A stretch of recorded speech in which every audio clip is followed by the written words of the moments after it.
Siempre me han gustado los paseos nocturnos. Hay algo en la quietud que hace que todo parezca más sencillo. Soy soldador de oficio, llevo haciéndolo por más de 40 años. Vivo solo en una granja grande, solo yo y mi perro Bosley. La casa es demasiado grande para una sola persona, pero nunca tuve el corazón para mudarme a un lugar más pequeño después de que mi esposa María falleció. Mis hijos se mudaron hace años y, desde que el cáncer se la llevó, solo hemos estado Bosley y yo. Una noche, después de un largo día en el taller,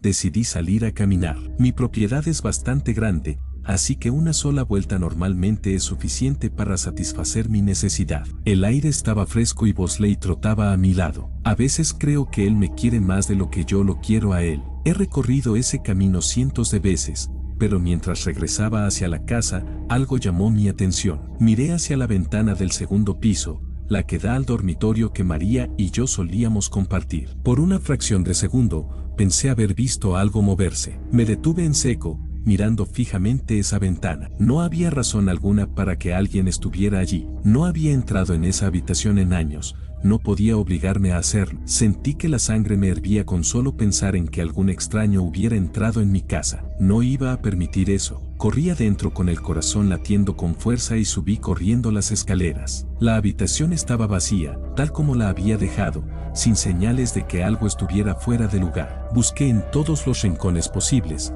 pero no encontré nada. Sí, estaba bastante asustado, pero más que nada, estaba enojado. No me tomo a la ligera este tipo de cosas. Supuse que simplemente había visto algo que en realidad no estaba allí. Me quedé un rato parado, sintiéndome tonto, pero no podía quitarme la sensación de que algo había estado allí. La noche siguiente me desperté con Bosley gruñendo. Es un buen perro. Nunca ladra a menos que tenga una razón. Me incorporé en la cama y escuché. Fue entonces cuando oí crujidos provenientes del piso de arriba. Podrían haber sido simplemente los sonidos de mi vieja casa, pero mi mente pensó inmediatamente en pasos que venían justo desde encima de mí. Seguro puedes adivinar qué habitación está justo encima de la mía. Pensé en ir por mi rifle de caza que estaba abajo, pero no quería llegar a ese extremo. Si era necesario, confiaba plenamente en que podía enfrentar lo que fuera que estuviera allí, cuerpo a cuerpo. Tomé mi linterna y fui a revisar. Otra vez, nada. La habitación estaba exactamente igual,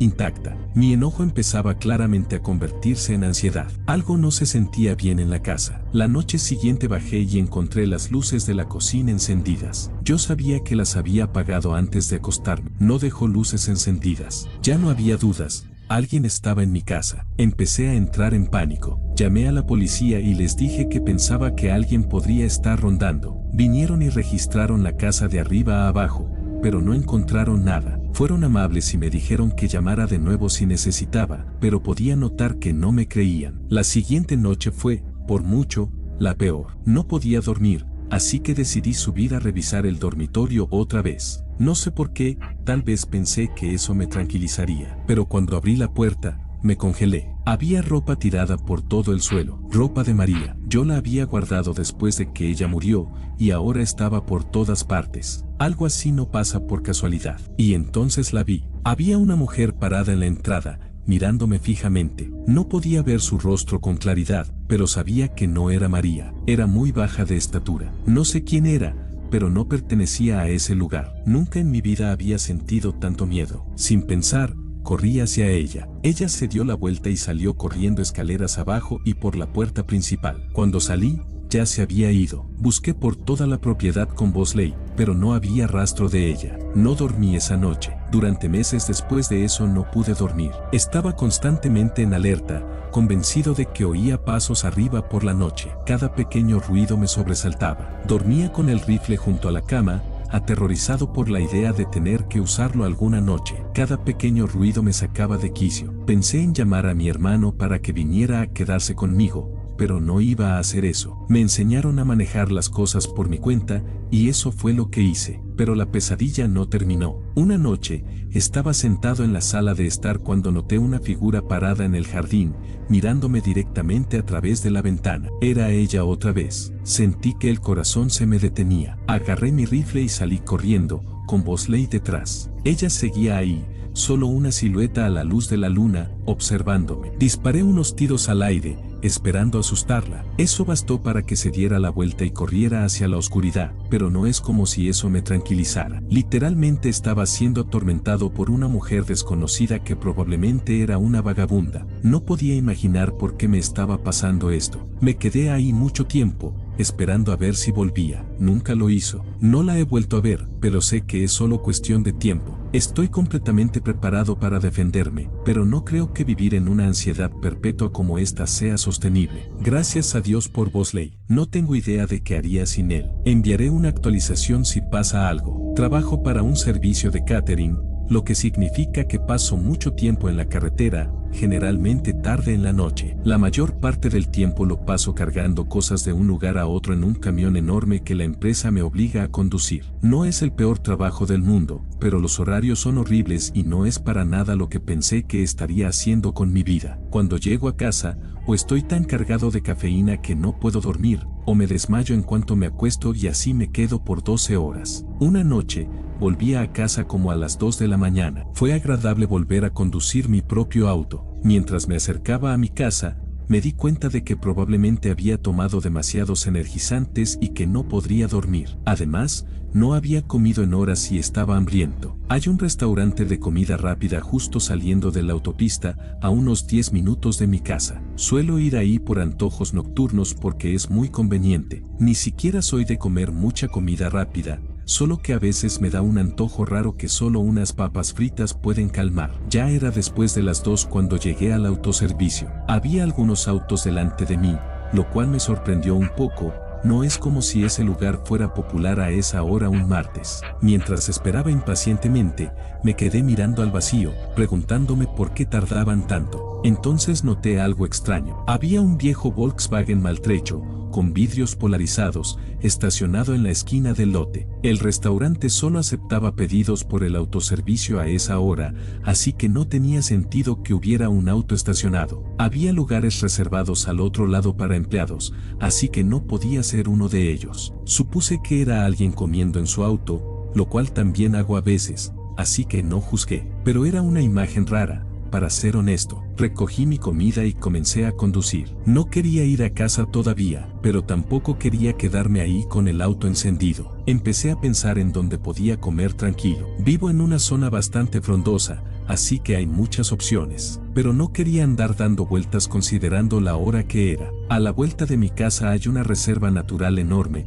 situada en una montaña, básicamente un gran bosque. En la cima hay un mirador escénico con vista a la ciudad. Hay un camino que da toda la vuelta por el perímetro y lleva directo a la cima, ideal durante el día. Después de que cierran la reserva, el camino no está disponible para vehículos, pero aún sirve para caminar hasta la cima sin cruzar por el bosque. Solía ir mucho ahí con mis amigos del colegio. Era como el lugar predilecto cuando queríamos estar al aire libre. Hablábamos, fumábamos o simplemente disfrutábamos la vista. Cuando llegué al área de estacionamiento de la reserva, estaba completamente vacía. Digo área de estacionamiento porque no era un estacionamiento tradicional con espacios marcados, sino un terreno de grava que se desviaba de una de las carreteras que pasaban cerca del borde del bosque. Como mencioné, la reserva estaba cerrada, lo que significaba que tendría que caminar todo el trayecto hasta el mirador desde afuera. Antes de apagar el motor, vi que se acercaban unos faros. Eso ya era inquietante de por sí. ¿Quién más estaría ahí a las 2 de la mañana? Y entonces me di cuenta de lo que estaba viendo. Era ese mismo Volkswagen del estacionamiento del restaurante. Estaba 100% seguro. Se estacionó a cierta distancia y apagó el motor. Sentí como la incomodidad empezaba a invadirme. ¿Qué probabilidades había? ¿Me habrían seguido?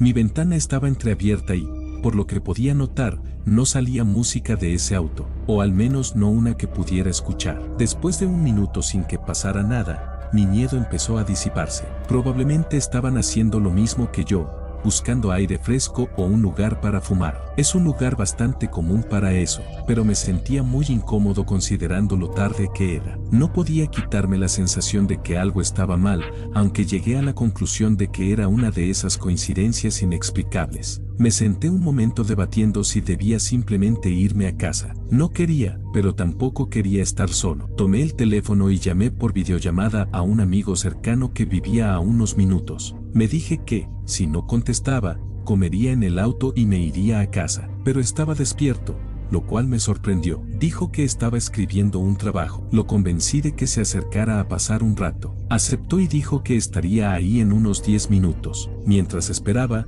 no le quitaba la vista al Volkswagen. No se había movido. Intenté tranquilizarme diciéndome que era paranoia. Cuando Sebastián finalmente llegó, me sentí mucho mejor. Ambos salimos de los autos y comenzamos a subir por el sendero. Antes de que el estacionamiento desapareciera completamente de vista, eché un vistazo hacia atrás. El Volkswagen seguía ahí, pero vi que las 4 puertas se abrieron al mismo tiempo. 4 tipos salieron. Se quedaron ahí parados unos segundos, mirándose entre ellos. Ni siquiera hablaban, solo se miraban. Fue escalofriante. Empujé a Sebastián, que se dio cuenta de lo que estaba mirando antes de que pudieran vernos. Seguimos caminando por el sendero hasta que el lote quedó fuera de vista. Las alarmas sonaban en mi cabeza, pero Sebastián no parecía preocupado. Me dijo que probablemente solo iban a fumar. Seguimos caminando y, para cuando llegamos a la cima, la vista de la ciudad fue suficiente para distraerme. Siempre nos sentábamos en un pequeño muro de piedra que impedía que la gente se acercara demasiado al borde de la montaña. Nos sentamos ahí,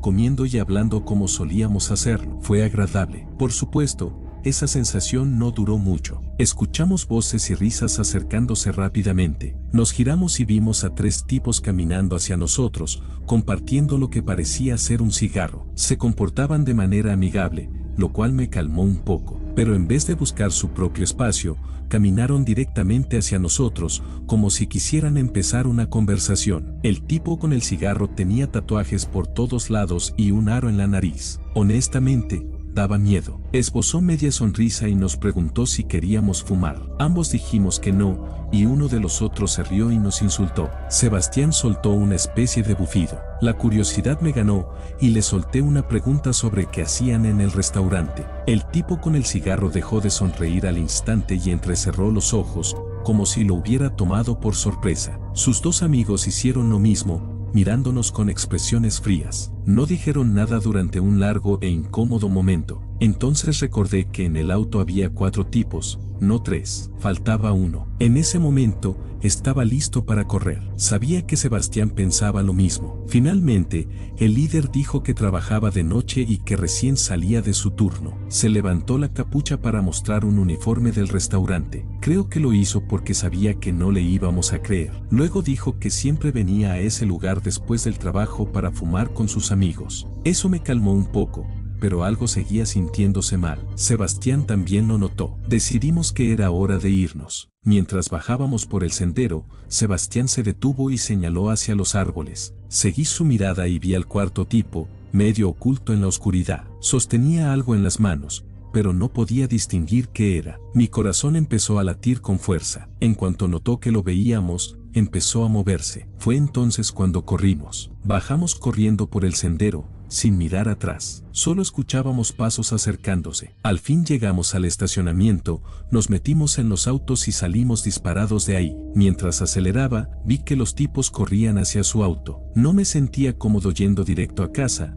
por miedo a que me siguieran. Llamé a Sebastián y le propuse encontrarnos en su calle. Teníamos buena ventaja, y no creo que nos hayan seguido, pero no quería arriesgarme. Cuando nos reunimos, seguíamos en shock por lo que acababa de pasar. No sabía si querían robarnos o algo peor. Sebastián me mostró su celular. Dijo que había logrado tomarles una foto sin que se dieran cuenta. Me la envió, pero no sabía qué hacer con ella. Al día siguiente tenía libre, así que convencí a Sebastián para que fuera conmigo de nuevo al restaurante y denunciara al empleado. Hablamos con un chico joven, esperando que nos escuchara. Le mostramos la foto y le contamos lo que había pasado. Sus ojos se abrieron de par en par. Nos dijo algo sacado de una película de terror. Al parecer, la novia del tipo también trabajaba en ese restaurante y lo había dejado hacía unos meses. Él no lo tomó bien, la acosaba mientras trabajaba y la seguía al salir. Obviamente lo despidieron, pero no sirvió de nada. La policía se involucró poco después y le impusieron una orden de restricción, pero la había estado violando, acampando en el estacionamiento. Sebastián y yo estábamos horrorizados. No sé por qué decidió seguirme, pero claramente no estaba bien de la cabeza. Rezo para que la policía lo atrape acampando ahí, porque entonces sí estaría realmente en problemas. Solo espero que no reconozca mi auto en ningún lado. Ha pasado solo una semana, pero no he vuelto ni al restaurante ni a la reserva. Espero que la policía pueda hacer algo, pero eso ya no está en mis manos.